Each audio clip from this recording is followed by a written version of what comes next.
Hello friend, आज हम पढ़ेंगे हेपेरिन से आने वाले हमारे जो एग्ज़ाम है उनमें कौन कौन से हेपेरिन से क्वेश्चन बनते हैं उसके बारे में पढ़ेंगे। ठीक है। तो सबसे पहले हेपेरिन क्या है? एक एंटीकोगुलेंट है, मतलब ये कोई एंटीकोगुलेंट ब्लड का क्लॉट होने से रोकता है। और ना ये हमारा इंट्रिंसिक पाथवे पे काम करता है। हमारी बॉडी में देखो, जब कोगुलेशन की प्रोसेस होती है दो पाथवे काम करते हैं, इंट्रिंसिक पाथवे और एक्सट्रिंसिक पाथवे। तो हेपेरिन किस पे काम करता है? इंट्रिंसिक पाथवे पे। और जबकि वारफेरिन किस पे काम करता है? एक्सट्रिंसिक पाथवे पे करता है। ठीक है। ये क्या करता है? एंटी थ्रोम्बिन एंटी थ्रोम्बिन की तरह काम करता है, मतलब ये थ्रोम्बिन को ब्लॉक कर देगा। थ्रोम्बिन का काम क्या होता है? फिब्रिनोजन को फिब्रिन में तोड़ना। तो ये ना थ्रोम्बिन को बनने से रोकेगा, तो फिब्रिनोजन हमारा फिब्रिन में चेंज नहीं हो पाएगा। फिब्रिन क्या है? क्लॉट है, तो मतलब बॉडी में क्लॉट नहीं बनेगा। और ना कोई वो पेशेंट अगर हेपेरिन ले रहा है तो वो उसकी बॉडी में 3 से 4 घंटे काम करता है। ठीक है। हेपेरिन क्या होता है? Safe in pregnancy.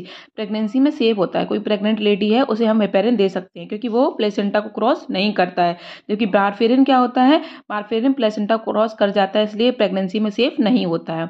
इसका यूजेस क्या होता है? इन विवो और इन विट्रो, मतलब लैब में और बॉडी के अंदर, दोनों के अंदर यूज कर सकते हैं। और इसके यूजेस क्या होते हैं? कोई ओपन हार्ट सर्जरी हो रही है तो उसको हेपेरिन का यूज कर सकते हैं। कोई वैस्कुलर सर्जरी हो रही है उसमें हेपेरिन का यूज कर सकते हैं। हीमोडायलिसिस की प्रोसेस होती है उसमें हेपेरिन का यूज़ करते हैं।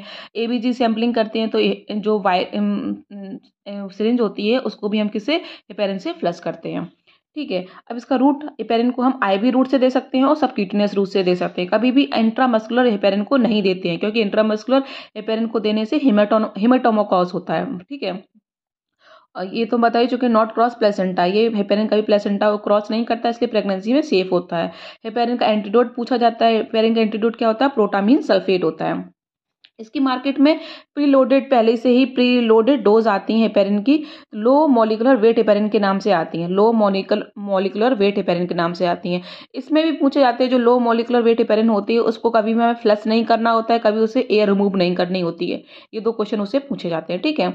मोस्ट कॉमन साइट क्या होती है? जो लो मॉलिकुलर वेट हेपेरिन होती है उसको एंटीरियर एब्डोमिनल वाल पर मोस्ट कॉमन साइट होती है। अगर एंटीरियर एब्डोमिनल वाल ऑप्शन में नहीं है तो पोस्टीरियर एब्डोमिनल वाल पे दे सकते हैं। ठीक है। जो मोस्ट कॉमन क्वेश्चन पूछा जाता है कि अगर किसी पेशेंट का हेपेरिन चल रहा है तो उसमें कौन सी वैल्यू चेक करते हैं? तो एपीटीटी चेक करते हैं। ठीक है। Activated partial thromboplastin time. Normal जो एपीटीटी टाइम होता है वो 30 से 45 सेकंड होता है, बट इन केस ऑफ अगर किसी पेशेंट का हेपेरिन चल रहा है तो एपीटीटी 2 से 2.5 गुना होगा, बढ़ा हुआ मिलेगा उसका। तो उस पेशेंट के लिए ये नॉर्मल है जिसमें हेपेरिन चल रहा है। नॉर्मल एपीटीटी की वैल्यू 30 से 45 सेकंड होती है। ठीक है। बट इन किसी पेशेंट का हेपेरिन चल रहा है तो उसमें 2 से 2.5 गुना बढ़ा हुआ आएगा। मान लीजिए फॉर एग्जांपल किसी